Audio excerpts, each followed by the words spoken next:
It is 4:29 in the morning. You are already awake. Not because of an alarm. Not because of noise. Your eyes open on their own in the dark 1 minute before the sound was supposed to come. And for a moment you just lie there, staring at the ceiling, listening to the hum of the barracks, that low electrical hum that never stops, day or night, like the building itself is breathing. Your throat is dry. Your chest is tight. Your boots are already on the floor, polished black, waiting.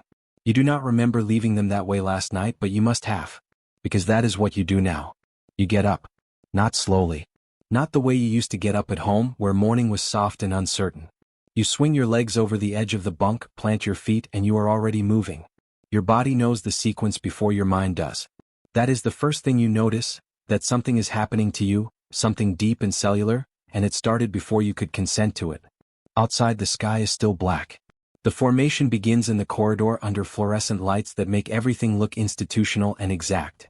Names are called out like inventory checks, not like greetings. You answer. You stand straight. You fall into a geometry of bodies that has no room for posture that is uncertain or expression that is unguarded. The man next to you stares forward with the practiced stillness of someone who learned, quickly, that movement draws attention. You are beginning to understand why. The army does not ask for effort. Any place can ask for effort. The army asks for reordering. It asks your body to become a different kind of instrument. Meals are timed to the minute. Movement is choreographed. Sleep is something issued by permission. And the strangest part, the part you did not expect, is how quickly your body begins to comply. Not because you decided to let it. Because the structure is total, and total structure doesn't wait for agreement. It just proceeds and you proceed with it. You watch the soldiers around you. They move with a precision that feels almost mechanical, like choreography so rehearsed it has forgotten it was ever learned. And then one morning you catch yourself moving the same way. No one told you to. Your body just started imitating what it was surrounded by. A drill instructor stops in front of you. He looks at you for a moment that is slightly too long. By the time this is over, he says, "You won't belong to the same person who walked in." You nod. You think you understand what he means. You don't. Not yet. If you're finding this story gripping already, good. So do the thousands of people who discovered this channel and made it part of their week. If you're new here, hit subscribe before we go deeper. You're going to want to be here for every rank. Basic training is not what the movies made you expect. It is not dramatic. It is grinding. It is the same cold morning repeated until the cold stops registering. Push-ups in gravel until your palms are raw. Blisters on heels that burst and get taped over and burst again. Chow eaten in less time than it takes to taste it. Beds made so tightly they look like they were ironed onto the frame by someone who has never slept in one. But this chapter of your life, these brutal first weeks, is not really about the physical. You understand that now from inside it. The physical is the delivery mechanism. What is actually being delivered is something else entirely, the slow, methodical dismantling of the self you brought in through the gate. You stop speaking casually. Not because you were told to stop, but because casual speech draws the wrong kind of attention, and attention is the one currency you cannot afford to spend carelessly here. You stop moving the way you used to move, that loose, unhurried way of a person who owns their own time. Now your movements are deliberate, economical, purpose-built. Even your face changes. You begin holding expression back. Emotion is information, and information here is exposure. The daily texture of this life is specific enough that you can feel it in your hands. Folding a uniform into a perfect rectangle at 0500, standing in a line for everything, food, gear, instruction, punishment, attention. Counting seconds during time drills. Learning to hide pain because pain is something they can use to measure you. And they are measuring you. That part surfaces slowly, the way something dark surfaces in still water. You notice it first with one particular instructor. The way he does not just shout corrections, he studies you after the correction. The second too long. Watching what the correction does to your face. A clipboard appears in his hand at moments that seem too precise to be coincidental. A minor mistake. A flash of frustration. The clipboard moves. You are told this is discipline. You are told this is how soldiers are made. But there is a fellow recruit, quiet, watchful, the kind of person who sees things, who leans toward you one night after lights out and speaks in a voice so low it barely travels 6 inches. They're not only testing what you can do, he says. They're tracking how you break. You lie in the dark a long time after that. You graduate. You pin on your rank. Private. The word feels solid, definite, earned. And there is pride, genuine, physical pride that sits in your chest like something warm. But the relief you expected does not arrive with it. You step from training into something that is not softer. It is quieter, which is different. The shouting decreases, but the scrutiny sharpens. Your daily life now is early wake-ups and room inspections and equipment checks and motor pool assignments and rifle maintenance and an unending sequence of small, precise tasks whose execution determines whether you have a reputation or a problem. You learn fast who matters in the chain of command. You learn faster that every mistake becomes part of how people see you, and how people see you becomes your ceiling. The strangest part of early enlisted life is this: nobody needs to scream anymore. You do not need to be screamed at to comply. The screaming in training was just the construction phase. The structure is already built. It lives inside you now, and it runs quietly, like a machine that no longer needs to announce itself. Then you notice the cameras. Not hidden exactly. Just purposefully placed. Hallways. Training corridors. Administrative spaces. Interior rooms where nothing dramatic ever happens but where reactions happen. Small reactions. A soldier receiving bad news. A soldier waiting alone. A soldier's face in the moment between receiving an order and deciding to obey it. No one explains them. No one refers to them. That silence is the thing that bothers you more than the cameras themselves. During a routine check one afternoon, a sergeant glances at a report, glances at you and says, conversationally as if the question is nothing at all, "Why did your pulse spike during last week's briefing?" It was a routine briefing. You didn't think anyone noticed. Time moves differently inside the Army. Not faster or slower. More measured. Like each day is a unit of something that is being carefully allocated. You adapt. Faster than you expected, and that efficiency begins to feel good in a way you did not anticipate. You can dress in minutes. Clean without thinking. Respond before being asked. Predict expectations before they are voiced. You start to see the cracks in younger soldiers. The hesitation, the small unguarded moments of confusion, and you recognize yourself in those cracks from not very long ago. Competence is the Army's most seductive gift. It feels clean. You are good at this, and being good at this produces a satisfaction that is deep and almost addictive. You understand why soldiers stay. You understand the pull of this life, the structure, the clarity, the sense of being capable inside a world with clear rules and clear consequences. There is a freedom inside that, almost, the freedom of knowing exactly what is required of you. But the world keeps offering its small disturbances. A soldier is transferred overnight. No explanation, no goodbye. His bunk is empty in the morning and no one discusses it, and the silence with which his absence is absorbed is faster than you expected. A report you personally witnessed being filed is gone from the system 3 days later. A soldier who raised a question in a briefing, a reasonable question, the kind you might have asked, becomes, in the weeks after, noticeably quieter. Not disciplined. Not punished. Just quieter. An older specialist who has been around long enough to have stopped being surprised by anything tells you one evening, without looking at you, with the flat voice of someone who stopped performing a long time ago. Around here, silence is rarely accidental. You become a specialist. That rank means something specific inside the institution. You are trusted. You are capable. Junior soldiers start leaning on you, quietly, for the translation of vague orders into actual tasks, for the catching of mistakes before they climb the chain, for the kind of competence that takes care of problems before they become problems. You become the person a team depends on without saying so. This feels like recognition. It feels like progress. It also places you close enough to the machine to see where the gears grind. Your work now involves systems, digital platforms, administrative tools, scheduling software, late nights running routine checks, updating records, verifying data that no one but you will ever look at. It is invisible work that holds visible things in place, and you have learned to take quiet satisfaction in that. One evening, during a routine audit of a database you have access to, you find something that does not belong in the architecture of normal military administration. A directory. A label that is clinical in a way that military language is not typically clinical. The language of military administration is blunt and functional. Requisition forms, after-action reports, personnel files. This label is something else. Something that reads like research. Something that reads like behavioral optimization logs. You open the file. Your name is in it. Your name is in it, and next to your name are timestamps and notation markers that correspond to moments you never reported to anyone. Moments from training. Moments from briefings. A moment in a corridor. A moment you were alone. Your hands on the keyboard go very still. You do not close the file immediately. You sit with it for exactly as long as it takes to understand what you are looking at. Then you close it, return to your routine work, and finish the audit. You do not tell anyone. This is the moment in the story where most people would take action. Confront someone. Report it. Do something visible and direct. You don't. Because you understand by now how the institution processes friction. Instead, you keep living the routine. Formation. Weapons. Scheduling. Paperwork. But now every ordinary act carries a second layer. You are performing one life on the surface while thinking another one underneath. You start testing the edges of what you can observe without being observing. Lingering near access terminals, noting who logs in and when, watching which soldiers get summoned to which offices. You watch how leaders speak about soldiers in planning meetings, not by name but by category, by pattern, by profile. This is when the warrant officer finds you. He is not cinematic.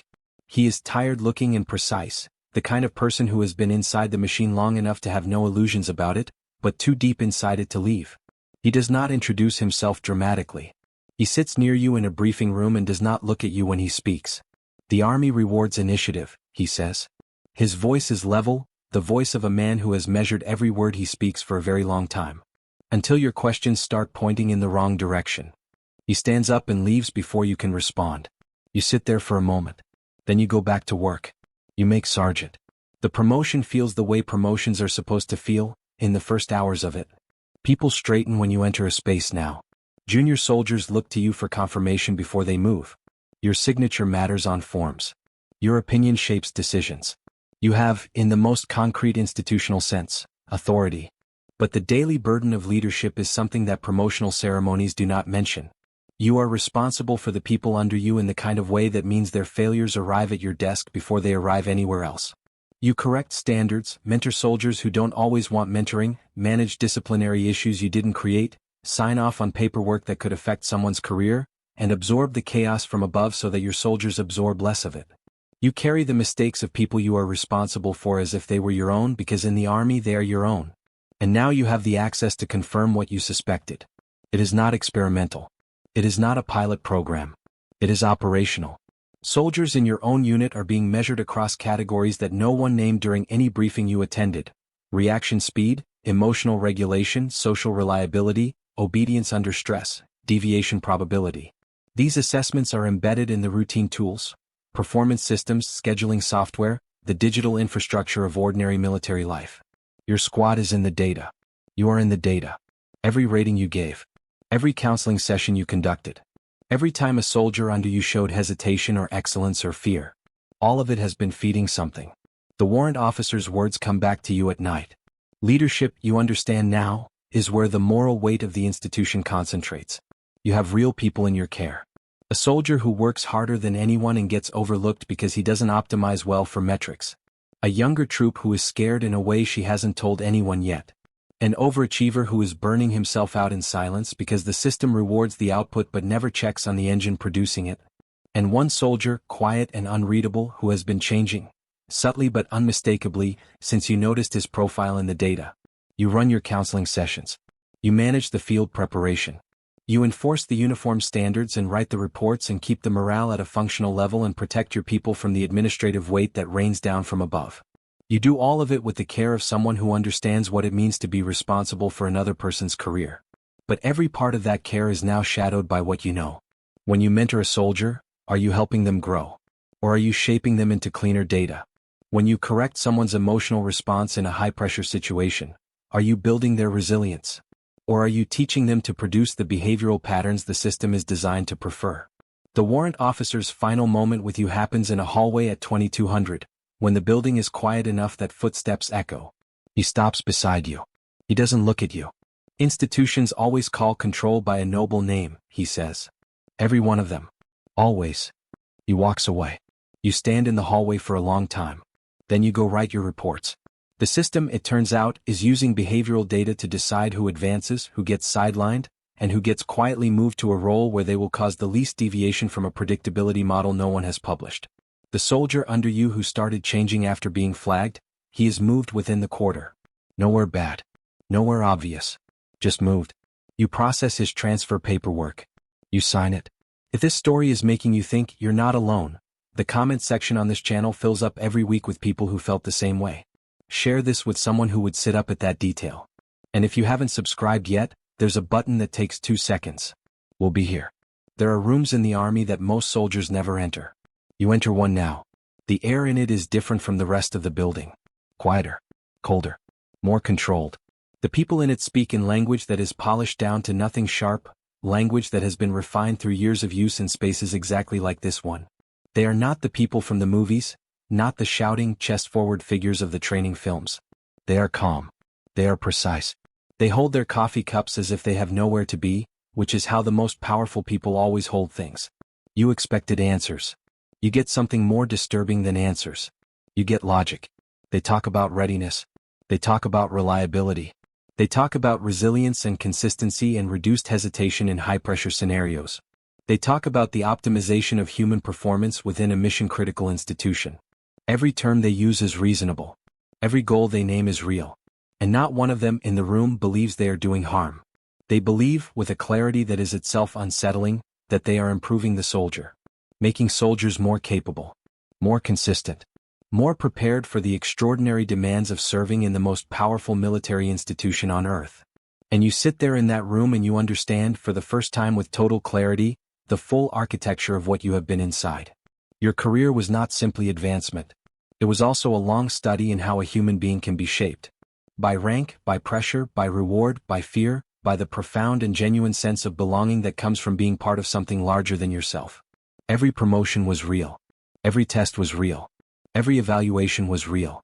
And running underneath all of it, collecting what it generated, was a system that was using your choices to refine its own model. A senior officer glances at you, not unkindly, and says, in the tone of someone explaining something very basic, "What feels like choice is often just properly guided adaptation." You nod. The meeting continues. You are standing in a different kind of morning now. The alarm still doesn't go off before your body wakes. You still dress in the dark with a speed and precision that would have seemed impossible to the person you were before the gate. The boots are still polished. The posture is still correct.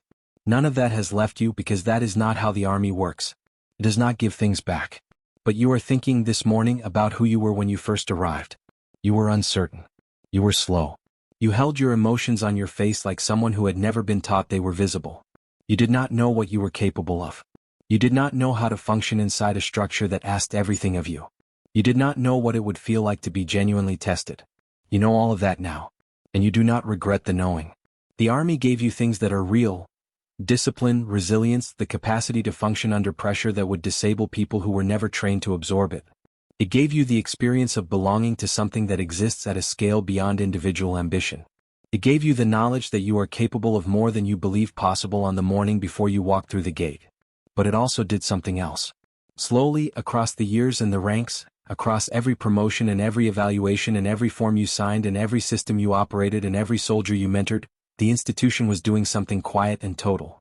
It was teaching your body to respond before your mind does. It was teaching your face to be unreadable in the moments when readability might have been honesty. It was teaching you to measure people, including yourself, in the categories that the system finds most useful. It was teaching you to produce the behavioral patterns that get rewarded, until the producing became invisible, until the pattern became identity, until the identity became the only version of you that you could clearly locate. Every rank taught you something. Every rank also cost you something. And the thing it cost you, slowly and without ceremony, was the question. The simple, human, dangerous question of whether you were choosing this or whether this was choosing you. The system didn't train you to be obedient. Obedience is too fragile, too visible, too easy to identify and resist. It trained you to be aligned. To find the system's values natural. To experience its rewards as confirmation. To interpret its structure as identity. That is the thing they do not put in the brochure. That is the thing that is impossible to see from outside the gate. You are capable of extraordinary things. You are disciplined, reliable, strong, and accountable in ways that most people will never understand from the outside. The ranks were real. The growth was real. The sacrifice was genuine. But this morning, standing in the quiet before the day begins, you ask yourself a question that has no clean answer. Not because the answer is hidden, but because the question itself is the point. You ask yourself, at what rank did you stop being the person who chose this and start being the person this chose? And the silence that follows, controlled, measured, familiar, gives you nothing back but the hum of the building, which by now sounds exactly like your own breathing. If this story stayed with you, if you found yourself somewhere in those ranks, share it with someone who would understand why. Drop a comment with the rank where you felt it most. And if you're still not subscribed, this is what the channel does. It puts you inside lives that most people only observe from the outside. Come back for the next one.